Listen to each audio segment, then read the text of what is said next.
Friends, நான் உங்கள் GS family. இன்றைக்கி நான் சுண்டல் வச்சு ஒரு வத்த குழம்பு மீன் குழம்பு டைப்பில் வைக்க போகிறேங்க. பார்த்திங்கன்னா அதுக்கு முதல்ல நைட்டே ஊற வச்ச கருப்பு சுண்டலுங்க. அதை ஒரு 5 விசில் விட்டு எடுத்துருக்கிறேன். இது அரிசி களைஞ்ச தண்ணியும் கொஞ்சம் ஒரு ட்ராப் நல்லெண்ணெயும் உப்பும் போட்டு வேக வச்சுருக்கிறேன். இதுலேயே 2 பூண்டு போட்டும் வேக வைக்கலாம். இந்த வாய்வுத்தன்மை எடுத்துகிட்டு நல்லா சாஃப்டாக வெந்திருக்கு பாருங்கள். இப்போது இதுக்கு தேவையானது மற்ற ஐட்டங்கள் என்னென்னு பார்த்தீங்கன்னா, கத்திரிக்காய் ஒரு பெரிய கத்திரிக்காய் அரிஞ்சு தயிரில் போட்டு வச்சுருக்குறேன் மோரில். இது கருப்பாகாமல் இருக்கும். வெண்டைக்காய் வேணுனாலும் போட்டுக்கலாம். அவங்கவுங்களுக்கு என்ன விருப்பம் காய்கறியோ அதை போட்டுக்கலாம். சின்ன வெங்காயம் பார்த்திங்கன்னா இந்த மாதிரி இப்படி குறுக்க வெட்டிக்கணுங்க, நல்லா உரிச்சிட்டு. அதுக்கப்புறம் கொத்தமல்லி, கருவேப்பிலை, சோம்பும் தேங்காயும் இதுக்கு கொஞ்சம் போட போகிறேங்க. ஏன்னா இது கோதுமை தோசைக்கு தொட்டுக்கிறதுக்கோசரம் செய்ய போகிறேன். மார்னிங் டிஃபனுக்கும் மதியம் லஞ்சுக்கும் சேர்த்து வைக்கிறேன். அப்படி இல்லைன்னா இது பிடிக்காதவங்க சோம்பும் தேங்காயும் அவாய்ட் பண்ணிடலாம், நல்லாயிருக்கும் டேஸ்டான. அடுத்து பூண்டு, எப்போவுமே இந்த மாதிரி புளிக்குழம்புக்கு பூண்டு போட்டுக்கணும். அதே டைம் நம்ம சுண்டலும் போடுறோம். அடுத்தது ஒரு தக்காளி, சின்ன தக்காளி அரிஞ்சு வச்சுருக்கிறேன். இதில் பார்த்திங்கன்னா ஒரு சின்ன தக்காளி அரைச்சும் வச்சுருக்கிறேன். இது எதுக்குன்னா கொஞ்சம் திக்னஸ் வரத்துக்கோசரம். அதுலேயே கொஞ்சமாக புளி தண்ணியும் நான் விட்டுருக்குறேங்க. அளவாக தான் விட்டுருக்குறேன், ஏன்னா 2 தக்காளி இதனால். அடுத்தது நம்மளுடைய தாளிப்பு வடகங்க. இது போட்டால் இன்னும் மணமாக இருக்கும். மஞ்சத்தூள், கடுகு, சீரகம், வெந்தயங்க தாளிக்கிறதுக்கு. அடுத்தது கல் உப்பு. இதுதான் இதுக்கு தேவையானதுங்க. இப்போ எப்படி செய்யலான்றதை பார்க்கலாம் வாங்க. பாருங்கள், கடாய் வச்சாச்சு. இது நல்ல அடிகனமான கடாய்ங்க. இது இல்லாதவங்க மண் சட்டிலையும் வச்சுக்கலாம். இப்போ இதில் நல்லெண்ணெய் விட்டுக்கலாங்க. கடாய் ஹீட் ஆகிடுச்சு.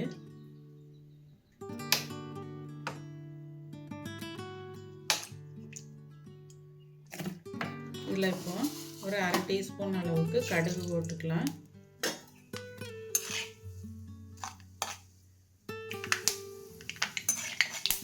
இது பாதி பொரியும் போது வெந்தயம் ஒரு 1/4 டீஸ்பூன் அளவுக்கு போட்டுக்கலாம். இப்போ தான் ஈவனாக ரெண்டுமே ரெடியாகி வரும். இப்போ வெந்தயம் ஓரளவுக்கு செவந்ததுக்கப்புறம் கடுகும் பொரிஞ்சிட்ருக்கு. சீரகம் ஒரு 1/4 டீஸ்பூன் அளவுக்கு போட்டுக்கலாம். ஒரே ஒரு வரமிளகாய் கிள்ளி போட்டுக்கோங்க. அதுக்கடுத்து நம்மளுடைய தாளிப்பு வடகம்.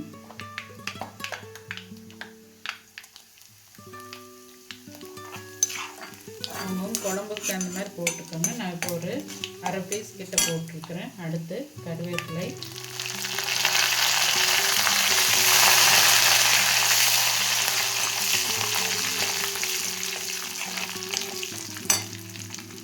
அதுக்கடுத்து பூண்டு பல் போட்டுக்கலாம்.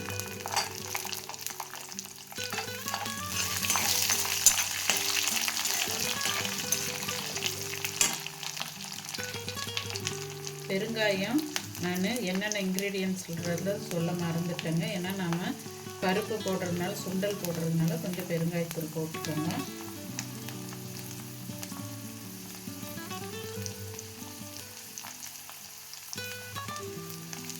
பூண்டு ஓரளவுக்கு.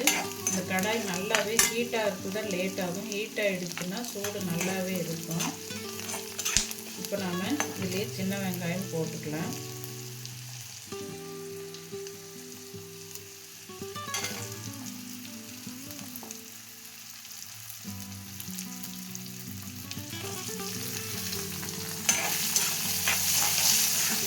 இந்த ஸ்டேஜில் கொஞ்சமாக ஒரு 1/4 ஸ்பூனில் உப்பு போட்டுக்கிட்டோம்னா நல்லா வதங்கிடும்.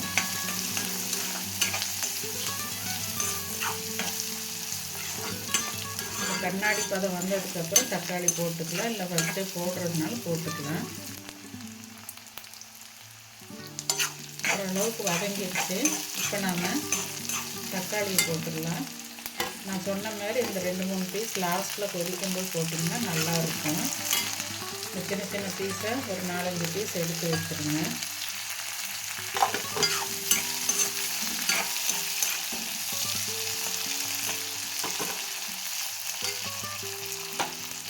இப்போ நாம் இந்த தண்ணியை நல்லா பிழிஞ்சிட்டு கத்திரிக்காய் போட்டுக்கலாம். பாருங்கள், கலர் மாறாமல் இருக்குது பாருங்கள்.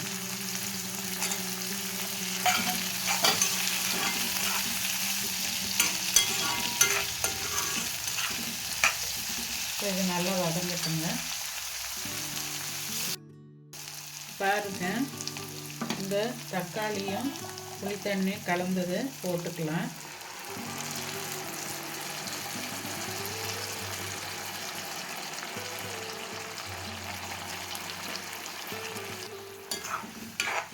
இது பச்சை வாசம் போகிற அளவுக்கு கொதிக்கட்டுங்க.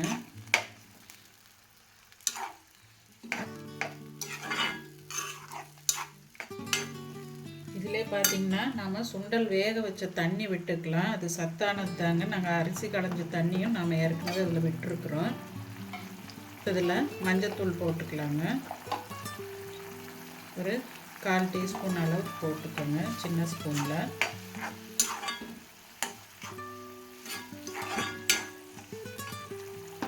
இப்போ இதோட பார்த்திங்கன்னா நம்மளுடைய சாம்பார் பொடியே இதுக்கு செட் ஆகுங்க. இப்போ வந்து நான் சின்ன ஸ்பூனில் ஒரு 4 டீஸ்பூன் போடுறேங்க. அப்போ தான் திக்னஸ் கிடைக்கும்.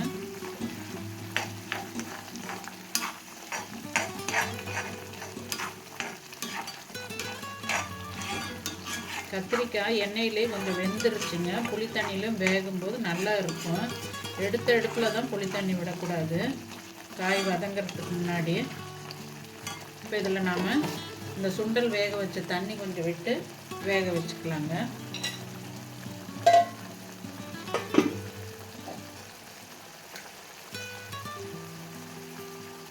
உங்களுக்கு குழம்பு எந்த அளவுக்கு தேவையோ அந்த அளவுக்கு தண்ணி விட்டிங்கன்னா காயும் வெந்து வரும். தண்ணி சுண்டி வரும்போது குழம்பு கரெக்டாக இருக்குங்க உங்களுக்கு. சுண்டல் கொஞ்ச நேரம் கழித்து போட்டுக்கலாங்க. இது வேகட்டும். ஏற்கனவே பருப்பு நல்லா வெந்திருக்குது. இப்போ இதுக்கு வெங்காயத்துக்கு மட்டும்தான் கொஞ்சம் உப்பு போட்டோம். இப்போ கொஞ்சம் இது குழம்புக்கு தேவையான உப்பு பேலன்ஸாக போட்டுடலாங்க.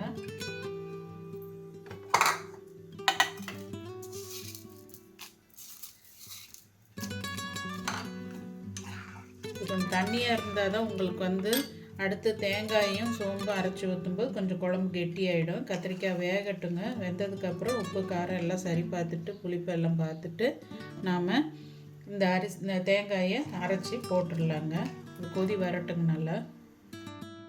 பாருங்கள், காய் நல்லா வெந்துருச்சு. நம்ம சின்ன சின்னதாக பீஸாக போட்டிருக்கறனால சீக்கிரமே வெந்துடும். பாருங்கள், நல்லா வெந்திருக்குது. இப்போ இந்த ஸ்டேஜில் இந்த தக்காளி பழம் போட்டுட்டு எடுத்து வச்சுருக்கிற சுண்டல் பருப்பையும் போட்டுடலாம்.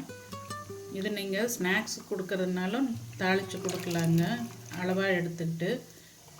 இப்போ பருப்பில் பார்த்திங்கன்னா நம்ம உப்பு போட்டு வேக வச்சுருக்கோம். அதனால் குழம்புக்கு உப்பு பார்த்து போட்டுக்கோங்க.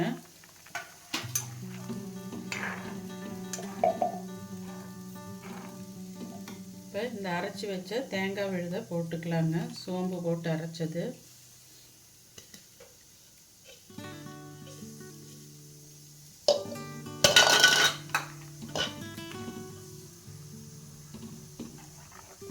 நல்லா இருக்குங்க. மீன் குழம்பு டேஸ்ட்டில் வரும் இந்த மாதிரி தேங்காய் சோம்பு அரைச்சி போடும்போது.